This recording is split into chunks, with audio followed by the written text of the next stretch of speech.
Hello viewers, हम पढ़ रहे कक्षा 10वीं गणित की प्रश्नावली 4.2 के प्रश्न नंबर पहले का चौथा प्रश्न हल करेंगे। प्रश्न नंबर पहला है, गुणनखंड विधि से निम्न द्विघात समीकरणों के मूल ज्ञात कीजिए।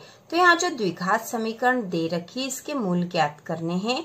यहाँ पर समीकरण दे रखी 2x की घात 2 ऋण x धन 1/8 बराबर 0। तो इसे हल करेंगे। सबसे पहले हम समीकरण लिख लेते हैं। तो समीकरण है 2x की घात 2 ऋण x धन 1/8 बराबर 0। तो यहाँ हमें उसी विधि से हल करना जिस विधि से हमने इसके पहले के प्रश्न करे हैं। बीच वाले पद को इसे दो भागों में बांटना है कि जोड़ या घटाव करने पे बीच वाला पद, जबकि गुणा करने पे दोनों पदों का गुणा आ जाए। लेकिन यहाँ 1/8 दे रखा, तो इसे हल करने में कठिनाई होगी। इस कठिनाई को दूर करने के लिए हम 8 का गुणा यदि पूरे पद में कर दे तो उससे कोई फर्क नहीं पड़ेगा और 8 से 8 कट जाएगा, यहाँ पे 8 आ जाएगा। यदि हम 8 का गुणा पूरे पद में करेंगे तो हम यहाँ लिखेंगे समीकरण में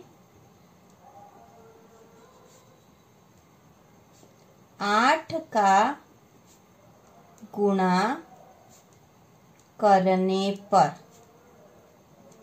तो दोनों बराबर के इस तरफ और बराबर की इधर दोनों ही तरफ 8 का गुणा हो जाएगा। 8 का 0 में गुणा होगा तो 0 ही आएगा और इस पूरे पद में होगा तो 8 का गुणा 2x की घात 2 ऋण x धन 1/8 बराबर 0। इसमें हमने कर दिया है। तो 8 दूनी 16 x की घात 2 ऋण 8 का x में करेंगे तो 8x, फिर धन 8 का 1 में करेंगे तो 8/8 हो जाएगा। 8 से 8 कट गया तो यहाँ 1 आ जाएगा और बराबर 0 है ही सही। अभी हम लिख देंगे 16x की घात 2 ऋण 8x धन 1 बराबर 0।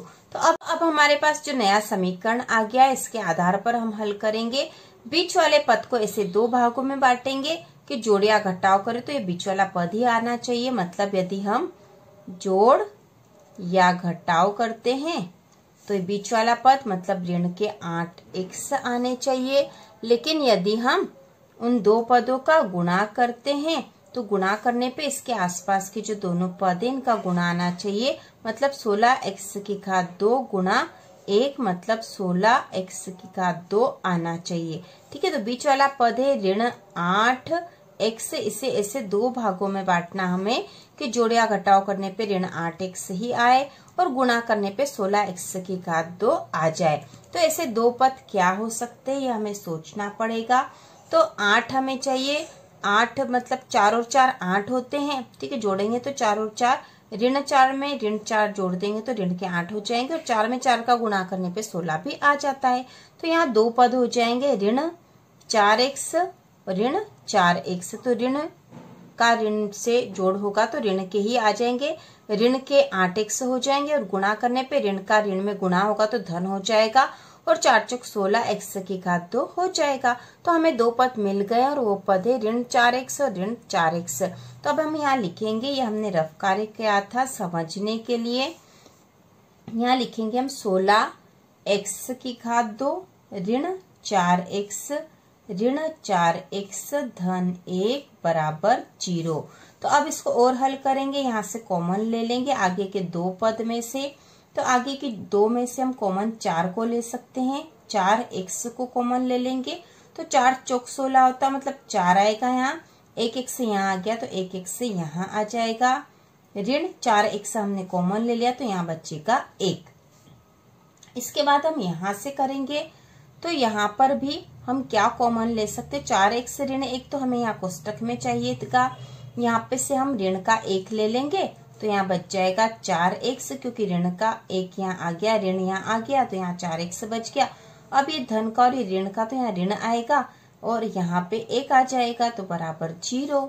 ठीक है, इस प्रकार हमने यहाँ पर इन पदों से कॉमन संख्या ले ली है। यहाँ पे आगे के दो पदों में से 4x को कॉमन लिया था और 4x ऋण 1 यहाँ पर आ गए। उसी प्रकार इन दो जो बचे हुए थे इनमें से हमने ऋण 1 कॉमन लिया था, क्योंकि ऋण 1 कॉमन लेने से यहाँ पे ऋण वाली संख्या आ जाएगी और यहाँ जो कॉमन वाले जो पद आए वो एक जैसे हो जाएंगे।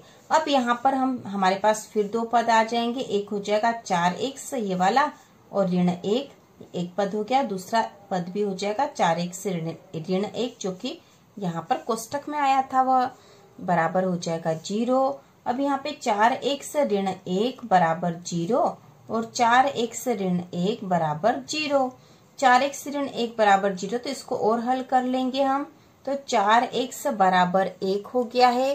ठीक है, ऋण का 1 बराबर के इस तरफ गया तो धन का हो गया है और x बराबर हो जाएगा 1/4, ये पहला मूल आ गया है। उसी प्रकार यहाँ पे भी हो जाएगा 4x बराबर 1, ऋण का 1 बराबर के इधर चला गया तो धन का हो गया और x बराबर हो गया 1/4। तो ये 2 मूल आ गए हमारे पास। तो हम यहाँ लिख देंगे इस प्रकार समीकरण के मूल x बराबर 1/4, x बराबर 1/4 है और यही इसका आंसर हो जाएगा। आंसर हम लिख देंगे 1/4, 1/4। तो इस प्रकार ये प्रश्न हल हो चुका है। गुणनखंड विधि से हमने द्विघात समीकरण के मूल ज्ञात कर लिए हैं।